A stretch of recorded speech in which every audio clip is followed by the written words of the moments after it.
viewer, welcome back to Kingdom Business Network. This is a program that gives you tips on how to run your business. And before the break, we were discussing about customers and how the customers help you to grow your business in terms of how they start to give you ideas which propel you to act. And as you act, you start to find yourself moving into a different direction in terms of business growth.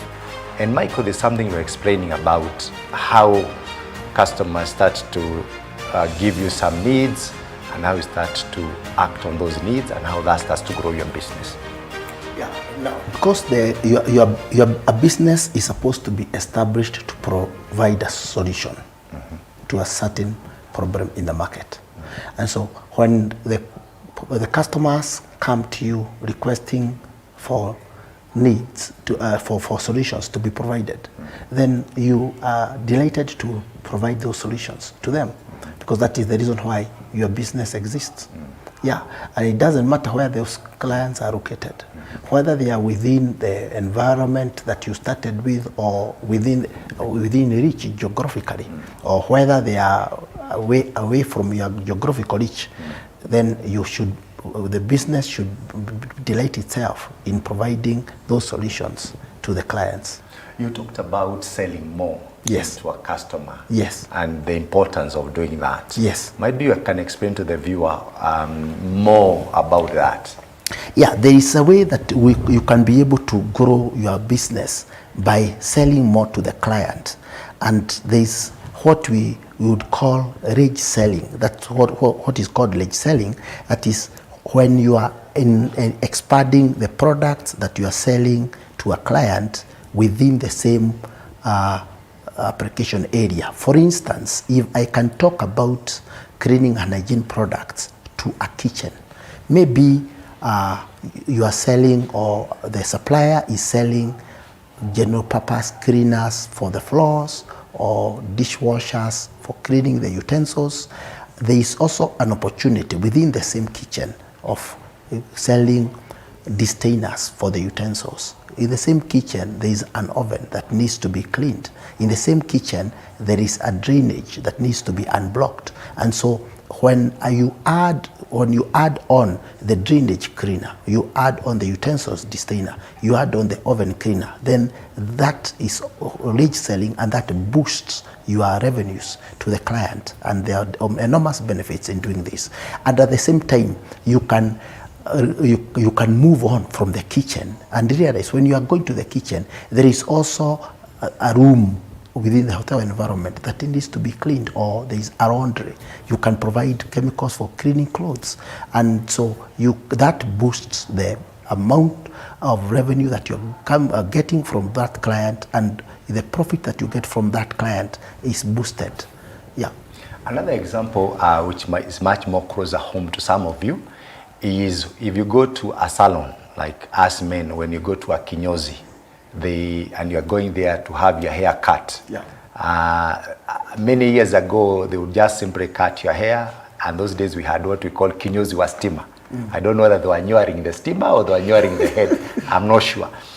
But the kinyozi wa steamer only cut your hair, and that was it. Before kinyozi wa steamer, there used to be guys, were they in scissors or were they with the wembe? What do you call wembe? Razor braids. Razor braids. It was razor braids. Then we went to makasi, scissors. Then they came now to there was those mechanical machines. Yes. And then from mechanical machines we moved to the electrical shavers. Yes. At that time, that business of salon, they could only just cut your hair. Yes. But if you go to a modern hair salon today, which I can't even call modern because now it's become the default. Yes. Is after they cut your hair, they shave your hair for the men, they want to ask something else. They want to scrub, freeze. They want to do facial, they want to do pedicure, they want to do manicure, they want to lighten your burden in terms of massage and all that. Right. So those are extra services that you're adding on. So you find that at the time of kinyozi wa steamer, a customer would only be worth the haircut. Yes. But today a customer brings in with him a load of other business opportunities. Yes. And this is basically what we are trying to tell you. that whatever business you are in, try and see what else can go along with that business. What other business opportunities from that one customer Yes. can you supply? Right. Yeah. And by so doing, it's very, very economical, I believe. Yeah. And you're able to actually sell more. Right. So that is something very interesting. Yeah. Now, we're also talking about not only increasing in terms of product lines, Yes. but also in terms of growing geographically. Yes. And there's something you're telling me about geographical growth. Yes. Maybe you can repeat it once again. What I meant is, because you are a business that is tailored to provide solutions to the client. So when the business is already known, with time you get calls or referrals even from beyond your niche market, and you might get customers far and wide from where you are located, and when they call and they want a solution offered to them, then you readily provide to them, whether they are within your reach or they are beyond your reach. For example, you are talking about if maybe you are serving clients within Nairobi, and you've gotten some inquiries from Mombasa, you've gotten inquiries from Kisumu. It is because you are providing solutions to those clients, and so you find yourself growing. Both your geographical growth will also help you to grow in terms of revenue and in terms of your profits. So the growth geographically. Yes. Is it supposed to happen immediately, or at what time should you time geographical growth? The geographical growth would take time. It would normally take time, but for how long, that depends on the specific business. It depends also on the investment that you have employed in the advertisements that you have done. For instance, if it is in the consumer market, it would be different from the industrial market. But depending on the investment that you've done, the strategies that you've laid into the market entry, that will be dependent. But it is important for you to give yourself time to establish yourself before you start expanding geographically. Enoch, Yes. you had a business in Uganda, Yes. and then you moved to Kenya. Yes. At what time did you decide to move? Did you require to have achieved certain milestones, or to have taken a number of years, or whatever it is? What would you advise somebody who started, let's say, in Nairobi, Sure. and now he has to grow geographically? At what time should he do it? Well, thank you so much, Bishop. I am very excited about this discussion. I must tell our viewers, do not be misguided. This is Kingdom Business Network on your favorite TV channel, Faith Today Television. For the young people, this is very exciting, because when I get to learn to diversifying, I think that is the word, getting to geographical expansion. I think geographical expansion is very key. If anyone is starting business, you need to think outside the box, because you can't really rely on one kind of market. For example, imagine there was a lockdown here in Nairobi, and you are just a few people knew you are selling this and that, and then you do not have cash coming in. And remember, the other day we talked about cash flow being king. You must have cash to help fuel your operations and things like that. So I believe a business, for example, for us, when we started the business, like you said, it takes on form of its own. You know, when someone gets in, then they will tell you, okay, now there is this market. You know, for example, when we started in Uganda, we didn't have Kenya on board, but we had a Kenyan who was working in Uganda. So when he saw the idea, he was very, very excited. So we had to come up with a structure immediately. Our plan to diversify into other markets, it was not yet that time. But because there was a need, there was demand, and Kenya being a ready market, I talked about it being a digital hub, you know, we knew that is the direction to take, because that is where the direction was, the business was taking us. Of course, it was not easy in the first 6 months and 1 year, because we had to break so many barriers. It was not easy. Yeah, a business just starting 1 year and then you are entering into another country.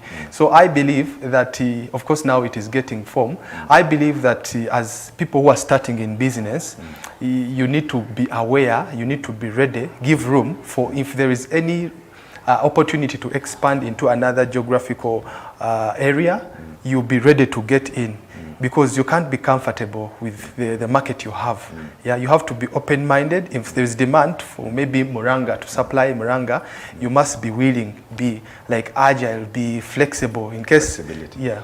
In case there is room for me to penetrate Muranga, no, what does it take? How can I enter that? For example, for the young people, I would encourage them to be intentional. Me, the way to expand is from one referral. When I get a person who gets on board, I would want to know, what can I also do for you? Which other people do you know in other counties? For example, Kenya has over 47 counties. But I tell you, with a good plan, you can have, business in all those counties. But how does it start? By you knowing where you are, and then having the image of, in case someone comes from another region, am I able to enter into that? Because it is very important.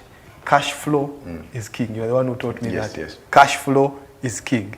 So if you're just limited to one area, one market, you are going to die out soon. So yeah, that's what I So say. I think, with your permission, Dr. Mungai, I think allowing now the business to grow organically. Yes. Once it has established itself and people start getting to know about it and referrals start coming in, you find the business growing beyond your environment or your focus city to other markets. But it is important for you first to allow the business to grow. Do not start going out immediately before you have started growing. The business is an organism. Allow the business to establish itself and now let it start expanding. Let it start. It is now the business now is telling you, you must go to Kisumu now. You must go it's time now. Serve customers in Nyeri. Serve customers in Mombasa. Have a representation in Kajiado. That kind of thing.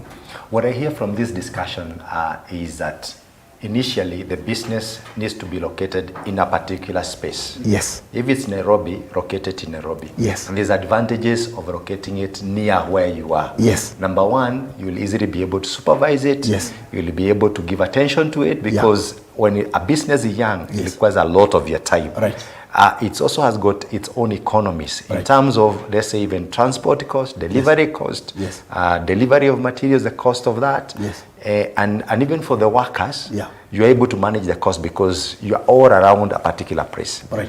But as the business starts to take a life of its own and it starts to grow, then you'll have much more muscle to move to the next county or to the next province or to the next country. Yes. If I'm right on that. Right. So then you have enough. Yes. You have the strength to do that. Yes. But if you are located in Nairobi and you've just started a business and you want to go and start serving Kisumu, it's uneconomical. It's uneconomical.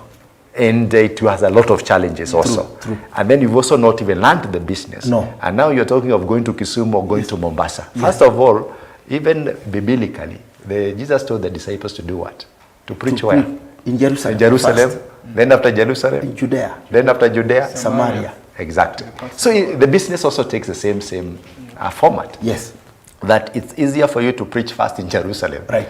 Before you have preached in Judea. So let Judea be as a result that you've exhausted Jerusalem. Yes. And you are now in Judea. Right. And let the outside of Judea be after you have exhausted Judea. Then you go to the outside to Samaria and then to the rest of the world. Right.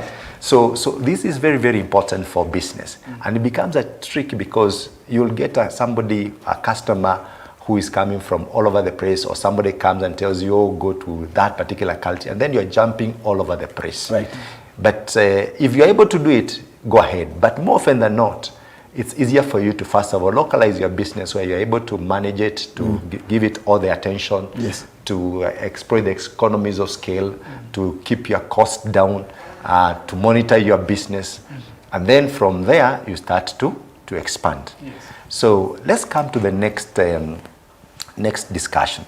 We've talked about customers driving you to bring in new products, to develop new products, and then also customers starting to pull you to new markets geographically. Yes. As part of organic growth. Right. We are saying this is not a strategy. You've not even come to strategize. No. It's just happening on its own. Yes. Now there is the challenge whereby you get started in a particular business and all of a sudden people start telling you to do a completely different line, a completely different market. That's what you could call diversification. Yes. Completely new products Yes. into completely new markets. Yes. Would you advise a young business to start to diversify? I would not advise a young business to start to diversify immediately. It is important for the young business to first find its place and to allow it time to grow up to a level that it is able to support itself and it will also be able to support other activities. For course, we are talking about product diversification and you're talking about now introducing completely new products into different markets. It's the business that is going to fund this. If the business is young and you don't have capital for that, then it will be a problem. You start getting discouraged. You start being unable. You having problems of cash flow. You start having challenges of learning the business, and that might discourage you. And you might feel like you are failing in a business, and yet it is not you that is failing. It's only that the child, your business, was too young. It could not, you wanted it to run. You wanted it to get into a new county, and yet it is a small baby. Allow the small baby to grow until they are able to mature, until they are able now to face competition. They are able to bring in new revenue, reasonable levels of revenue, so that now you can start off bringing in new markets. Diversifying, bringing in new products. The product diversification is a strategy, is a good strategy, but it has its place. And it's time. And it's time. Okay. Because then I see a lot of people, they want to create different revenue streams or more revenue streams. Yes. Because they believe, rightly or wrongly for them, that the more revenue streams you have, the more money you can put into your pocket. So somebody has started a hair salon, for example, then now he wants to start at the same time a butchery. The same person wants to start selling paint. The same person wants to start selling tailoring, selling shoes and all that. So he's saying, I can get some money here, some money here, some money here. And yet all these businesses are young. So what I hear you saying is that before you move from one business and then you are adding another business, as your other revenue stream, first of all, exhaust this and give it opportunity to grow. Yes. Because if you give it focus, then it can be able to generate far much more than 3 other different businesses combined. True. Would I be right? You are right. What's your thinking about that? Well, I believe and I agree with you 100%, because like you said, you need to grow, you allow it to grow. Just like, as a baby is forming, you begin with just 2 cells, Cells come together, they form tissues, they come together, they form an organ. Organ comes, they connect together, they form a system, different systems that the entire human body is formed. So I believe it is only wise for someone to first establish their business. For example, we are learning that a man of God here is started in cleaning. That is your area of expertise. So anything to do with cleaning material or gadgets or talk about the equipment to use, it is still within the same industry. You can still diversify in the same area of operation. Because I believe our viewers need to know what is that form of diversification they are talking about. Are we telling them if you are doing liquid soap, you can't do the cleaning equipment or that? We are talking about a totally different business. Yeah, we call it unrelated diversification. Unrelated diversification. But there's also what we call related diversification. Diversification. Like when he's doing his cleaning detergents, he can actually get into cleaning tools. Yes. Like a scrubber dryer. Yes. Like mopping tools. Yes. So that is related. Related. So related, I think it's good that you brought it up. Absolutely. Related diversification is quite okay because it relates to your business. Yes. There are some people also talk of backwards and forward integration. We'll come to that. Yes. But when it's totally unrelated to your business, that's where the problem is. You struggle. You struggle. Yes. Yes. So what do you have to say about that? Yeah, it's very true, because for you to get into business, we said you have to have a vision for that business. We said you have to have you have to know how the business runs. So how are you going to run a business and you do not know how, you don't understand the product? You need to have a very good understanding of the product that you're going to sell or the services, whether it is a product, a tangible product, or whether it is a service that you're offering. You must have a thorough understanding of that product. If you are selling a product that you do not know, then what it will be a recipe for disaster. You cannot succeed. You're actually going to fail. So it is very, very important if you are going to have diversification, whether it is within if it is product related or it's unrelated, you have to have a reasonable understanding of the product that you are offering to the market. So what I hear from this discussion is that if you want to grow your business, try and grow it in a related way. Let me call it in a related way. Yes. So if you are selling, for example, let's go to the hair salon. Yes. From the haircut, yes, you move to your pedicure, manicure, your facials, your scrub, your massage. They are all related. They are all related. Then you can move to, might be the ladies. Yes. But also you have to be careful, because if you have to now take care of ladies' hair and men are here, might be you need a different premise or how to separate the two. Yes. Might be something related to that you could think about. Is maybe selling some perfumes. Selling some perfumes. Bringing in whatever perfumes that you are currently offering and using to treat your clients with. Okay. Maybe you can have some few products that you can. Maybe you can be putting it into the pricing and tell, maybe after the charge you are giving them maybe a piece to go and use at home during the time that they will be away from you. So the next time when they come over, that will be an additional revenue for you. Yes. Yeah. That is very nice. I like that. My viewer, we are still discussing in the Kingdom Business Network, and as we start to plan to wind down, we'll take a few questions. But before we take the few questions, I want to ask Michael, how do you create value for your customers? You've got to understand what the customer wants or what need the customer has. So you have to identify the key customer requirement. Okay. What is it that they would want done before you offer it? So it has to be a product or a service that resolves the problem. It has to be such that it is so important to them, because that's the only way that they are going to stick with you. It has to be such that it adds value to them. It makes their life easier. It enhances their business. Okay. So more cost effective also. It is also more cost effective. It is easier to use. It will cut down on their cost of operation.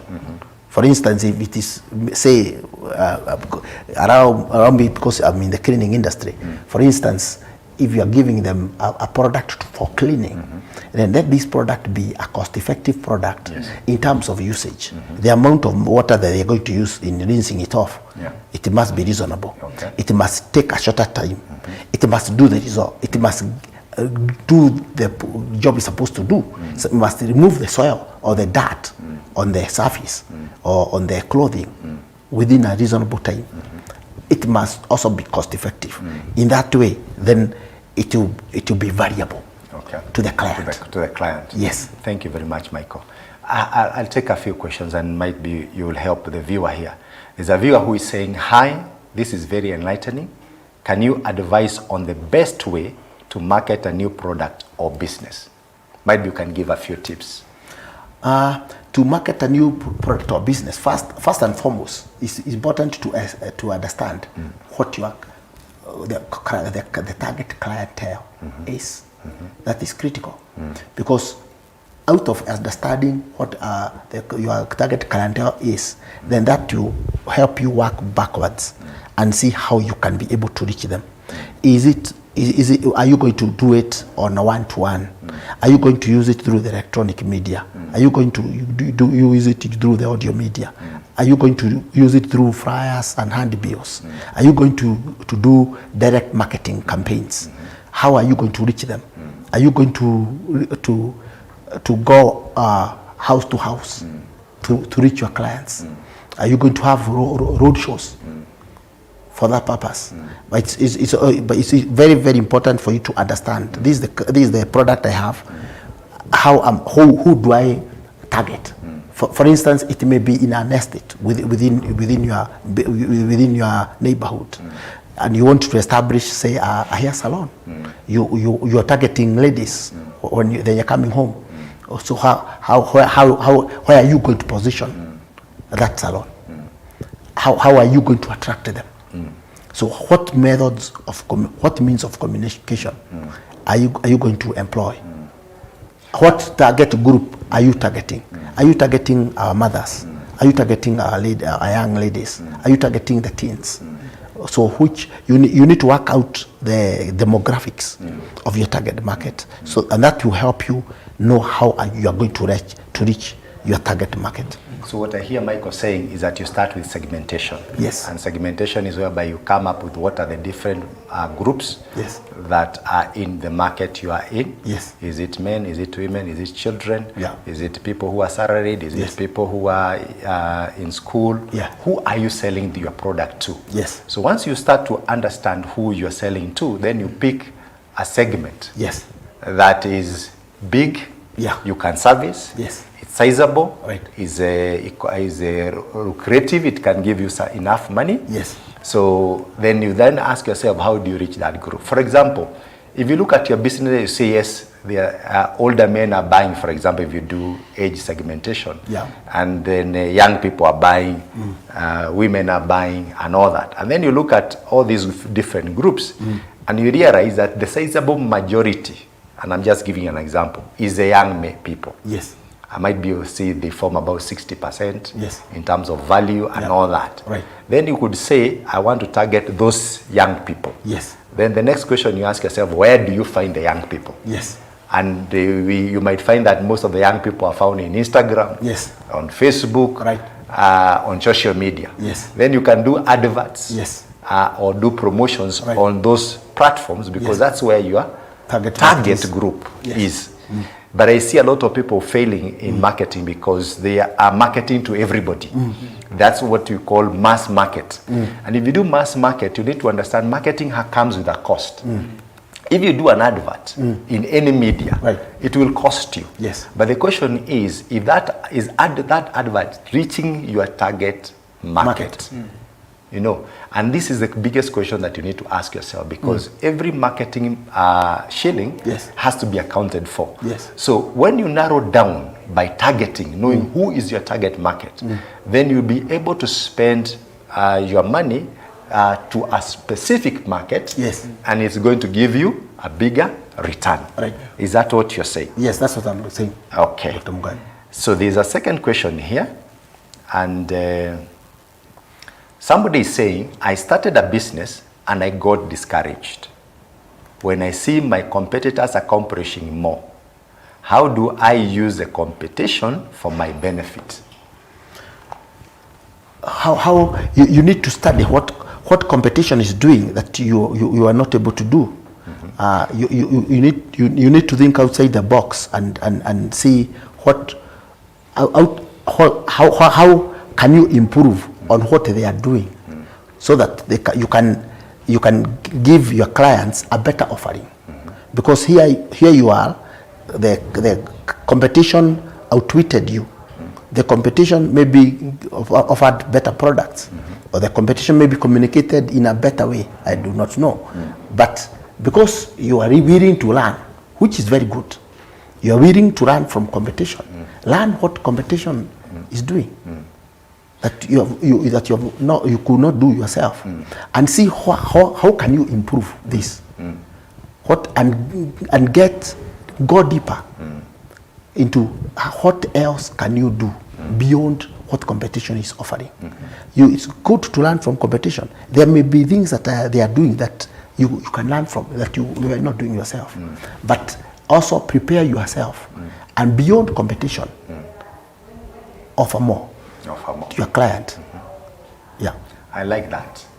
Competitor analysis. That's how I can summarize what he's saying. Analyze your competitors. if you're running a business, always know who are your competitors. What are you competing against? I can tell you a story of a beverage company, Coca-Cola. There's a time they used to think they were in the business of just selling soft drinks. But they later realized that their sales are not growing as much. Then they sat in a strategy meeting and they started to ask ourselves, who is our competitor? And they realized their major competitor was actually not another soft drink. No. They realized they were competing against mineral water, they were competing against tea, coffee, and also juices, and all that. Right. And then they started to redefine who the competitor is. And even to redefine who their company is, they realized they are not a soft drink company. They are now a beverage company. Yes. You see, now when you start to understand what your competition is, you even start to redefine what space you're talking about. So from a soft drink to a beverage company. Yes. So a beverage company then started to talk about the share of throat. Yes. So they are now saying any liquid that goes through the throat, Right. that is what they are in business with. I mean, that's their business, and that's what they are competing against. Yes. So first of all, I would ask you, my viewer, the person who's asked a question, and any other viewer, do you know who your competitor is? Or are you like this giant who just thought that my competitor is another soda, and they forgot that they are competing with the milk, with tea, with juices and the rest of it. So understand who your competitor is. Yes. Once you define who your competitor is, then understand what are the strategies that your competitors are employing. After you understand the competitor strategies, then you ask yourself, what is it that you can do to give more value to your customers? Right. When you understand customer competition, you might realize that even the source of your product is very high. I mean, you're buying at a very high price, and you're not able to compete. Right. Then you start to ask yourself the question, what can I do to lower my cost? If, for example, it's a price competition, because a lot of competition, you find number one, people tell you price. Yes. They are selling at a lower price or whatever it is. So once you start understanding them, then you also start to question yourself, what is it that you're doing right? What can you do better? Enoch, what do you have to say about competition? Well, thank you so much. I must tell you guys, I'm learning so much from you. There is so much wealth of wisdom. Competition. Most people are out of the race because of competition. I also think that people need to know, when you are into business, you also need to know, okay, you know the competitors, but who are you? In the Kingdom Business Network, we want you to have that mindset of not, because most people are serving their competitors, they have forgotten the customers entirely. So someone is working so hard to serve the competitor, they forget their customer, and that is how they are losing it over and over again. Me, what I have to say from all that I've gathered here is don't fear the competition, understand who you are. You know, when I look at the scriptures, they say that God has blessed us with every spiritual blessings in the heavenly places. So when you know that you are talented, you have it, you don't have to compete with any other person. Maybe you can learn from them, but know your position. You're competing with them, you don't know how much they're investing into whatever product they're having. You know, you don't know their source of their money. The other day we were talking and discussing with the young people. We saw a certain nice car. Someone was driving this Mercedes-Benz and we were all excited. And then after some time, someone tells us, did you see that black Mercedes that passed over there? Do you know that someone who was driving it was a creditor? It was a creditor who was testing it. Someone had it on loan, he was not able to pay, and then he was now testing it. You know, I'm taking it back. So most of us base our business or growth or whatever with the competition. We forget the place where we are as believers. We don't want to start small. You want to start up there, yet your place is here. Start and grow. I think the competition, even in the scriptures, you look at, was it Jacob who was digging wells and they are contending for them? He dug this, contend for it, then finally he got it. He outdid the competition. So I think as a believer in business, you need to know who you are, what you serve. Are you serving the competition of your customer? Get back to your customer. How am I going to serve my customer better? And then allow to grow, like we've always emphasized here. Small things grow. That is Bishop Peter Nugu. Small things grow. Allow it to grow, you know? That's what I have to Thank say. you very much. My viewer, we've come to almost the end. And I would just want to ask Enoch, just give us a short parting shot before we come to Michael. Oh, thank you so much. Thank you so much. I want to appreciate all our viewers. There are those ardent listeners that follow us every step of the way. You are the winners. This is Kingdom Business Network. I'm so excited every time I engage with these gentlemen here. They're empowering me. When I go out there, the young people are telling me we are learning so much. I want to encourage most of the young people that you don't have to miss this. Every Thursday, 9:30 a.m., you have to connect. Now, I want to just pass this announcement. We are going to be launching the Pastor's Kids Impact. I repeat, the Pastor's Kids Impact is being launched right here at Blessed House. Overcoming Faith Ministries has given us a platform. Of course, our patron, Bishop Peter Ndungu and Reverend Faith, are nurturing us into great leaders. So I want to call upon every pastor's kid out there. It doesn't matter your age group. This Saturday, 10th of February, we are right here at 2 p.m. up to 5:30 p.m. Please come join us. Let us learn, let us celebrate, let us get better. And if you're in business, this is the best platform for you to start to grow. Thank you so much, and God bless you. Thank you very much, Enoch. Michael, as a parting shot, can you advertise your business? Tell us what you do. My business is Exalted Horn Investments Limited. That's the name of the business. And we are in provision of cleaning and hygiene products, as well as personal protective equipment and adhesives. That is glues that we use for connecting things, whether you are in a printing industry or whether you are a food processor, whereby you want to label your food stuff. We are able to provide you with this, all of these products. We are distributors of diversity who are world leaders in cleaning and hygiene, and later we've gotten into distributorship. We authorized distributors of glues by a company, an American company called H.B. Fuller.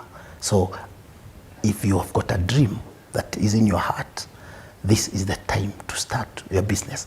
You're already sure of what you want to do, please start off. The Bible says very clearly that if you watch the wind, you will not sow. If you watch, he who watches the clouds will not reap. Start off. This is the right time to start off so that you can grow wealth in Jesus' name. Thank you very much, Michael, for those encouraging words to somebody who is starting. My viewer, I can't overemphasize what Michael has said. From dreams to reality. We want to see your dreams come to reality. And we've been so glad being in your home. May God bless you very much. Shalom, and see you next time, same hour, same channel. God bless you. We are so glad that you are listening. Yes.